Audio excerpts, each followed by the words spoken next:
Hello everybody and welcome back. We've got a touch of luck on our side this week. All the parts we were waiting for have shown up really early. And that is a big change compared to last week where everything showed up right at the end of the week into the weekend, left us with no time to address the issues we ran into. So we left off with the Chevelle here, got the new drive shaft installed, but it's just a little bit too long. There's just not enough travel on the slip yoke, so the remedy for that was to order up this guy here, which is the strange U1602, instead of the strange U1601 chromoly version of the 1350 pinion yoke. And the reason for that is that this one is much shorter, basically just a cast style replacement, much like the original there. You can see it's definitely strengthened in some key areas there. It is USA made. Looks like a pretty nice unit overall. One thing that surprised me is it does have a dust cap on here, and everything I read said they didn't come with one. And if we compare that to the original, it's obviously much smaller. So I need to make sure that that's not going to get into the seal underneath there, cause any problems when we bolt this guy on there, but I think this is going to do the trick for us.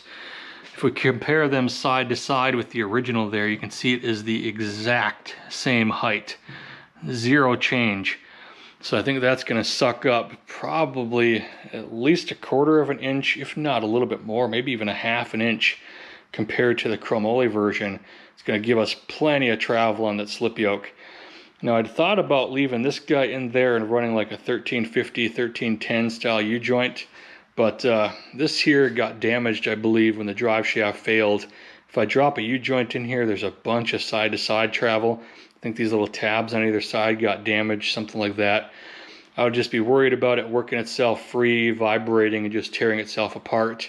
Not worth the risk, especially when I was able to get this guy here sent out in just a couple of days. And I think this is going to do the trick for us. Should be plenty of strong for us. I think pretty much about the most power we're going to run through this is going to be the L78. Should be around like 500, 550 foot-pounds of torque, that vicinity. Don't think we'll break this, but maybe we'll end up going back to the chromoly version and get a chromoly slip yoke at the same time, and then think about just shortening the drive shaft. But other than that, got the speedometer grommet here, R44 spark plugs, stuff like that have shown up, so should be everything we need. Now I've got this U-joint sitting out here because I always like to just test fit things and make sure I've got the right pinion yoke here. So unfortunately, it's a bit concerning. So this here is a Moog Super Strength 1350, and it sort of wants to go in there, but it doesn't at the same time. So like it starts, but it just doesn't go all the way down. And I've pulled the caps off and set them in on each side, and the slot there is machined correctly. It just doesn't seem like it's machined wide enough. So that has me kind of concerned at the moment. Not quite sure what to do. Like, it seems like it wants to sort of start if I put it in there very squared off, and maybe if I just do that, put the straps on there, it'll suck it in. But obviously don't want to make it so tight that the joint here doesn't have enough ability to move. Don't want to be wearing out the joint prematurely, but we'll see if the one that's on the car itself, which is a Spicer brand, I believe, maybe is a little bit narrower, but definitely something to check on. So a little bit concerned about that. Started buttoning things up here inside the car. As you can see, I got the grommet installed down there, got the speedometer cable routed up and behind the dash and reconnected. Also went ahead and put my dash pad back in, so everything should be all set to go here inside the car. So I've got the new pinion yoke installed in there. It looks like the dust cover seems to clear everything, doesn't interfere with the existing seal in any way, so should be good to go there. Definitely looks like it tucks it back quite a ways, so it gives us a lot more space. Let's go ahead and start mocking up our drive shaft here and see if we can get those caps to actually fit down into this guy without too much difficulty. So everything went together back here pretty nicely. Didn't really want to slide in there on its own again, so I just put the straps on there and just went around from each bolt here, about a half a turn each, just working around each one, pulling it in nice and slow. Went in there nice and smoothly, really didn't take much torque or anything like that, so It's just a tight fit. It's not putting a whole lot of stress on those caps. I think we're good to go there. Let's go ahead, take a look and see what kind of play we've got up front on our slip yoke there, and hopefully we'll be done. So it's a little bit difficult for us to see in there, but you can see now right here we've got about 3/4 of an inch of travel here on the slip yoke. And this is actual travel. The front part of the yoke here will actually come forward all the way pretty much up against the rear here of the tail shaft housing. It's always important to check that because sometimes there's shoulders inside of here that'll stop the yoke and it'll actually be sticking out like this, and you'll think that that's travel, but it's actually not. I have confirmed that this will go all the way forward here up against the tail shaft housing. So everything we see here is travel, and it's at least 3/4 of an inch, almost a full inch. That is exactly what we want to see. Underneath the hood here, I've just been making my way around, getting the new plugs installed. Got all the R44s over here. Got them all gapped up. Everything's coming out. It's very consistent. Looks pretty good overall. Number 4, as we saw last week, was pretty much the worst hole that we have. A little bit more dirty compared to the others, but certainly not bad for the amount of rust that was down in that hole. But other than that, the engine seems to be doing pretty good here. It's not burning oil or anything like that, so not much to address under here.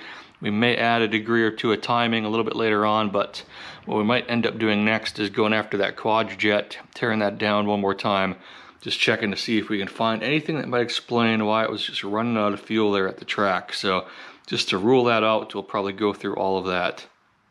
I finished swapping in all the new plugs, got all of that buttoned up. Next up, I've just been coming through and starting to add the transmission fluid.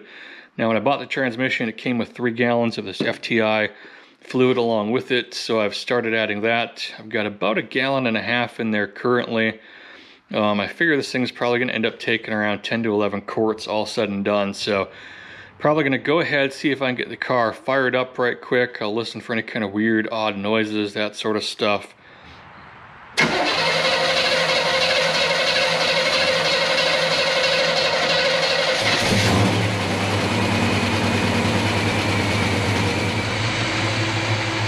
So I've got her fired up here. I've been adding fluid to it. Got about 2.5 gallons in there. It's reading full right now.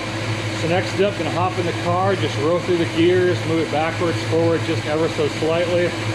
Just let that fluid pump up on there, then we'll check the level again. But other than that, the engine sounds great. Not hearing any kind of weird noises. Things are looking good.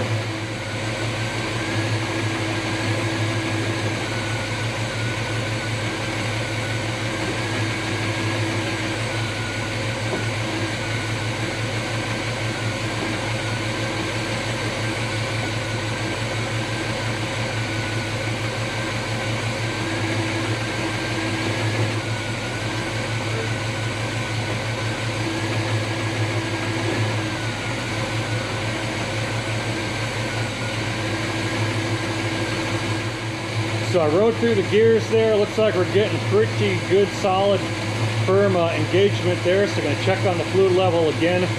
Any smoke you see coming off of there was just from me spilling a little bit. These big gallon jugs are a little bit hard to pour. So usually what I was doing was about pouring half of one jug into the empty half of the other jug, but got a little bit down there on the headers. That's what that smoke is from. Nothing major going on there, but gonna check the level here one more time and hopefully it should be good. All right, it moved out of the garage under its own power. Let's try to go for a quick, simple little test drive here. Now, if you hear a little bit of vibration or my door coming open, don't worry about that.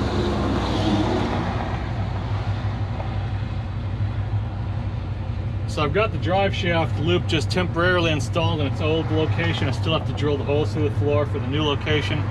So it might hit on the exhaust just a little bit, but not a concern. Just gotta try to remember to shift this thing.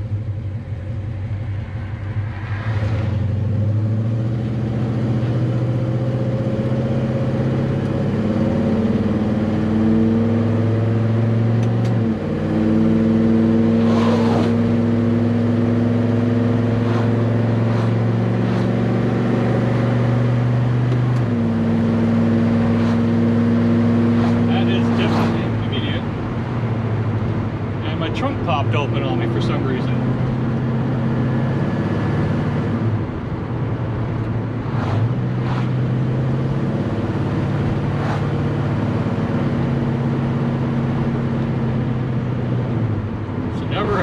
moment around here.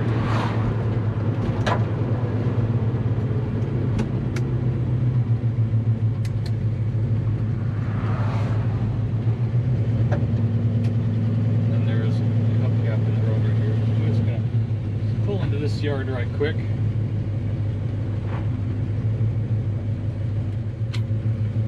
So that's never happened before.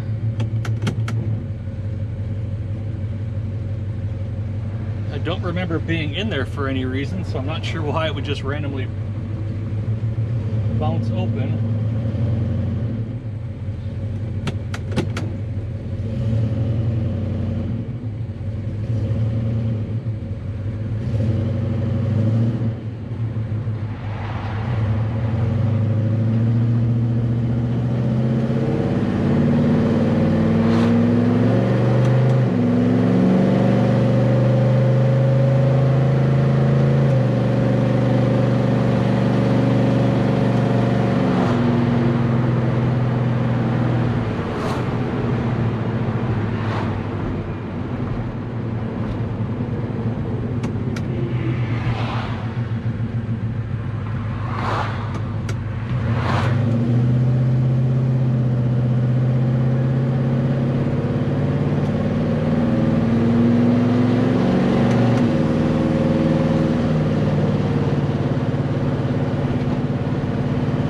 Those are definitely positive, firm shifts.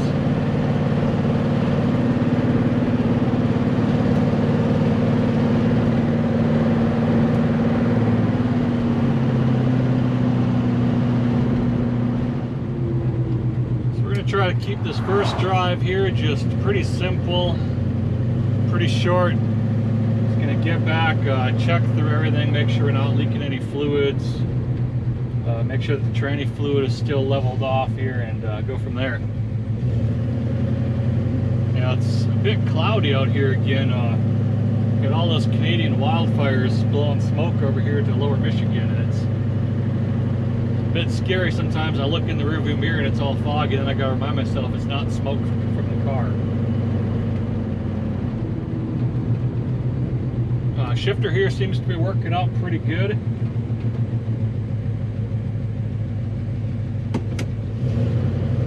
I've used just about every gear so far.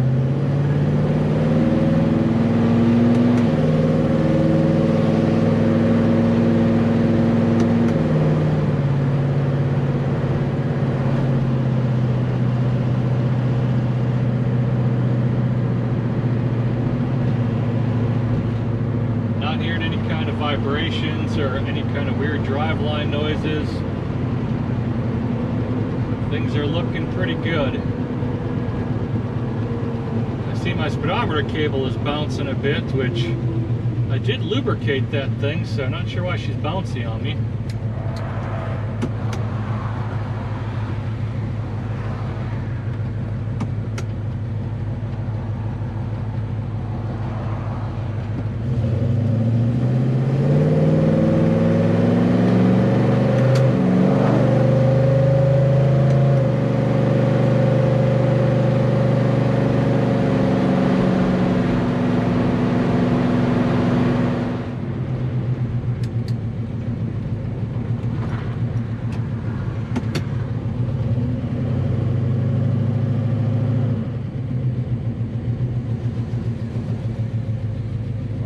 Maiden voyage successful so far.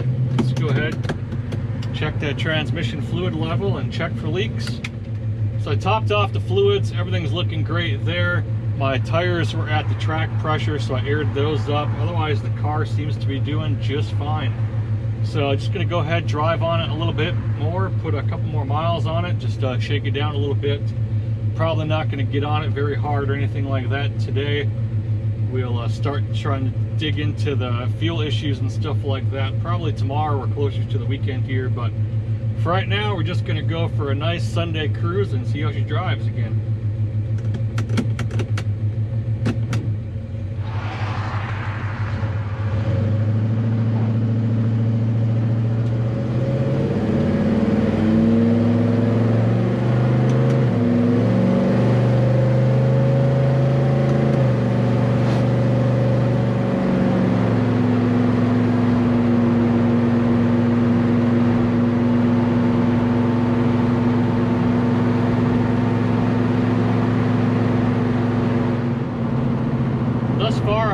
happy with the shifter location. It's not bad at all shifting it. It's not uncomfortable or anything like that, so pretty happy with how that turned out.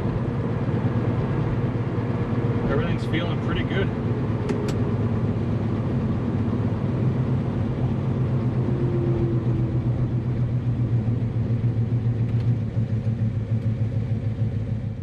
The Chevelle made it back home from its maiden voyage. I checked for leaks, topped off the fluid level, everything looked great, so I just went right back out again.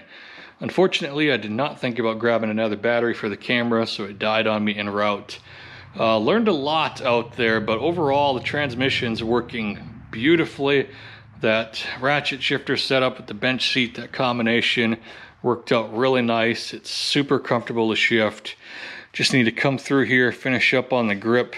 Got to put the little plates on there for the sides. It's a little bit sharp right now, but overall very, very pleased with that. As you can see, I've got the hood open here, letting everything cool off. On the second run, when I came back, I noticed there was dripping some transmission fluid. I think it's coming from the cooler line, so we'll try to get under there, take care of that. I think I've also got a valve cover leak. Gonna try to tackle that when it cools off as well. But what I learned is that the hesitation is definitely still there, which is a very good thing because it was reproducible. I was kind of concerned we were going to get back out on the road and it just wasn't going to happen. But it started happening to me pretty often out on the road when I take sharp corners and then kind of try to accelerate out of the corner. It would cut out on me a bunch. Going up hills, it would cut out on me a bunch.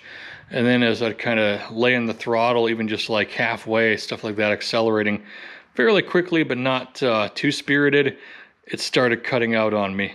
And I think what might be the issue is the fuel tank itself this time around. So if you remember in the last video, I pulled the rubber O-ring out of the fuel cap itself. So the cap back there is loose, just bouncing around. We know it's not a vacuum problem in the tank. But I've had issues trying to get this tank full.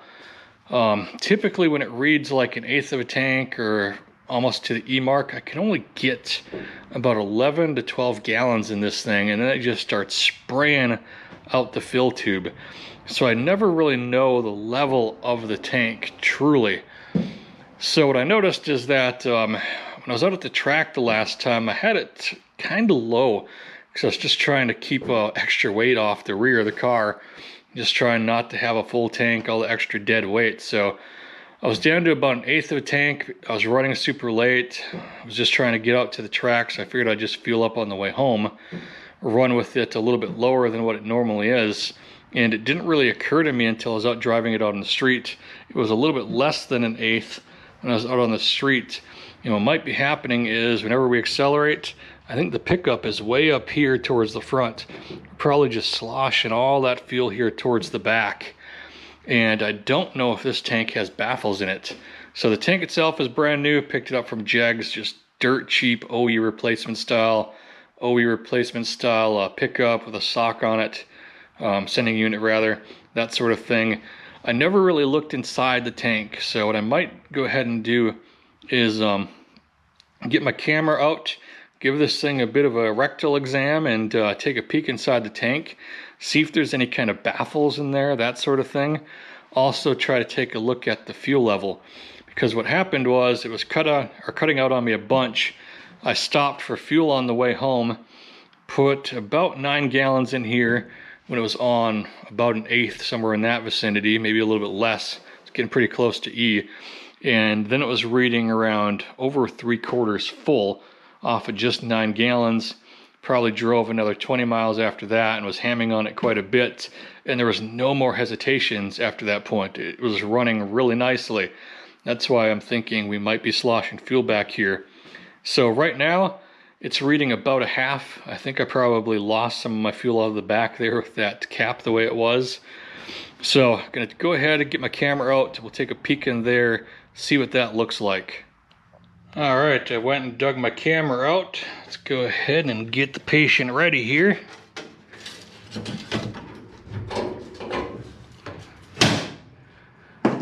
All right, let's go ahead and administer the colonoscopy.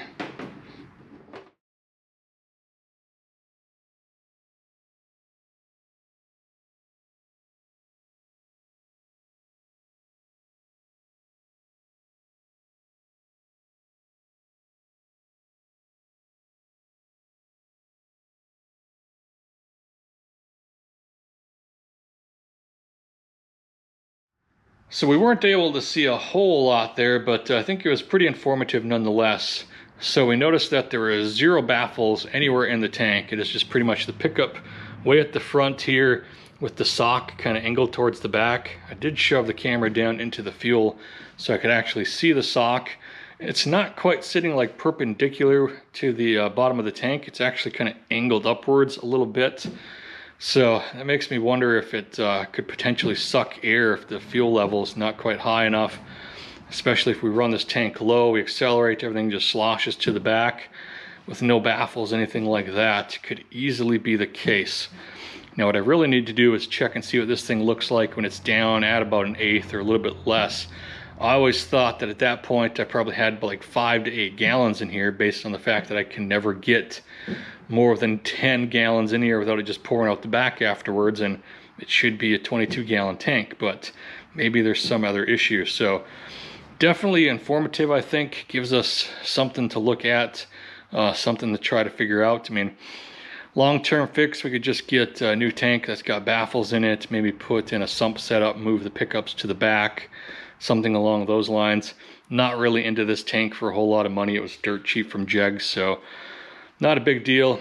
Or we can just shove a bunch of fuel in this thing every time I go to the track and just let it spray out the back, shove the cap on there, and hope for the best. But definitely good that we're able to reproduce the issue. So I'm going to let that engine continue to cool off. We're going to go ahead, take care of the shifter, get those plates installed on there next while it's cooling down, and then we'll try to get underneath the car and address the leaks.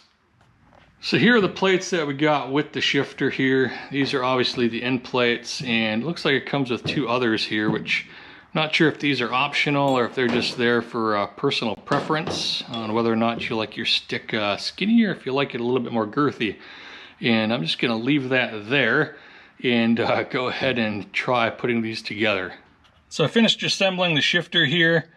I thought that those spacer pieces would be optional, so you could either have a thicker or a thinner shift handle there, but apparently that is not the case. They end up basically just screwing together, sandwiching the shift handle in between, and then the outside plates just screw into those, so can't really get by without them. But pretty happy with it overall. It's not too flashy, it's not too wide, it'll be just fine. So back underneath the car here, I think this right here is our culprit. I think that little guy there is what's leaking out our fluid. It's not terribly bad. You can see just a little bit. It's getting on the pan. I wiped some of it off that was making its way back there towards the rear of the car. You can see just a little bit hanging out on our cross member back there, but the bad part is it's almost impossible to get a wrench up there. So trying to think this through of how I'm going to be able to get that thing tightened. It's getting a little bit chewed up as it is.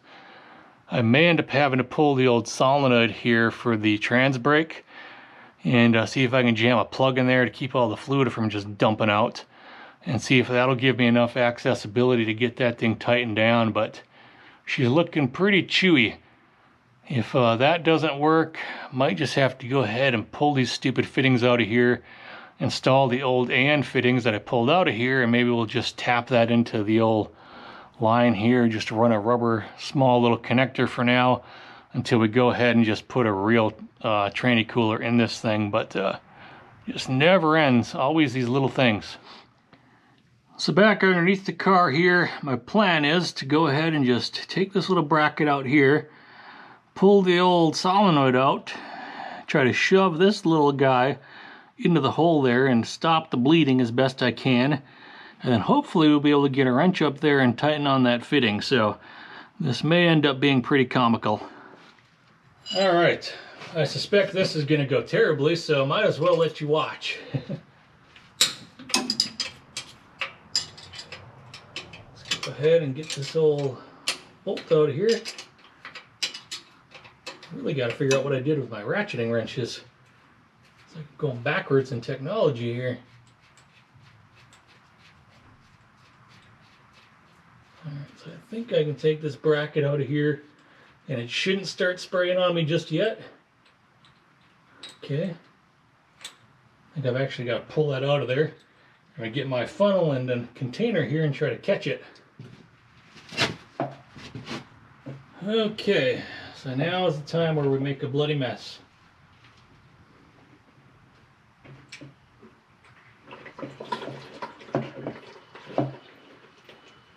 Alright, put my hand in there.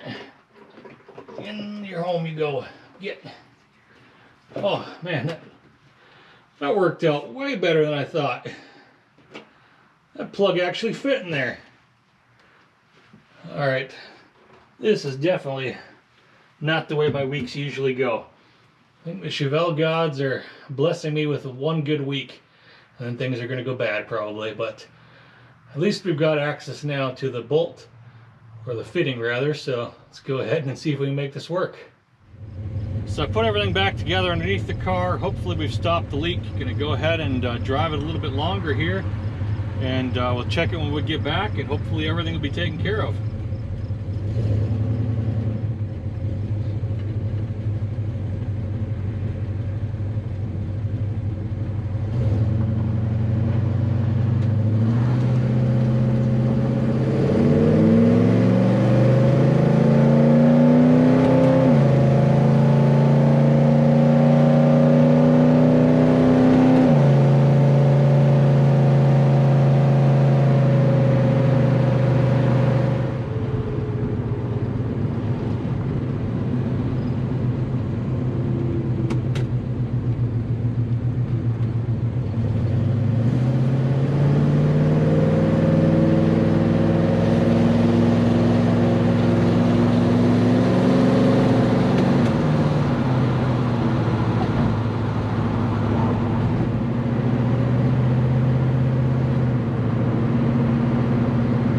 I need to get back under there and work on that exhaust a little bit more. It definitely sounds like I've got a couple of new leaks under there. You just kind of hear it ticking away, and I could notice some black marks the last time I was underneath there, so I have to try to get that squared away.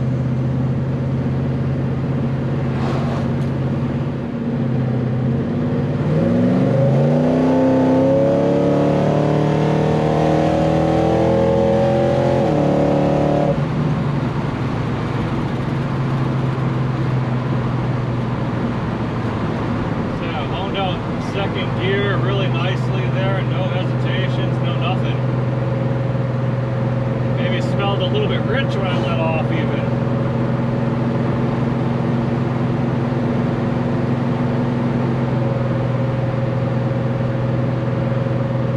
Yeah, it gets those gears nice and quick.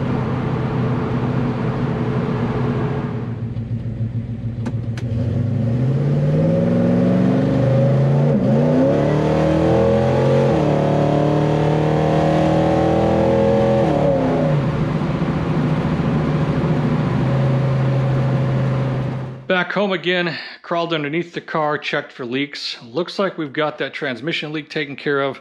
Still getting a little bit of oil underneath. I tried tightening up on the valve covers there before I left. Didn't seem to do the trick. I'll probably just pull the passenger side valve cover off, replace that gasket, stuff like that. But overall, car is running beautifully. Now there was one incident which I hope I got on camera.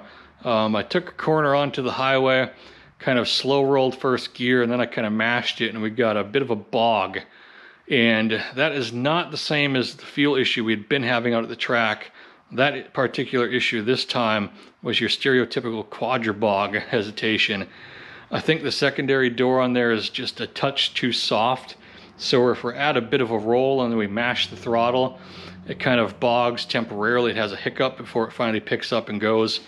But as you saw, once it gets going, it winds out through the gears really, really nicely. So I think we're definitely onto something with keeping a bunch of fuel in here. So that's probably going to do it this week. Me and the wife are going to be heading out of town tomorrow to celebrate my birthday, heading out to the beach. And then my weekend's going to be pretty busy, so I don't know if I'll have any time to get to the small little things still remaining here, but pretty happy with the progress so far. This thing is running and driving great. That transmission is just awesome in here. Shifts gears so quickly compared to what the old transmission used to be like. Super crisp. Everything seems to be working great. Just got those small little things to take care of, like going through the quadrajet, getting the oil leak taken care of, getting our drive shaft safety loop permanently installed. It's just in there temporarily right now, but we are getting very, very close. So That's going to do it this week. Once again, I just want to thank you all so much for watching, and I will catch you next time.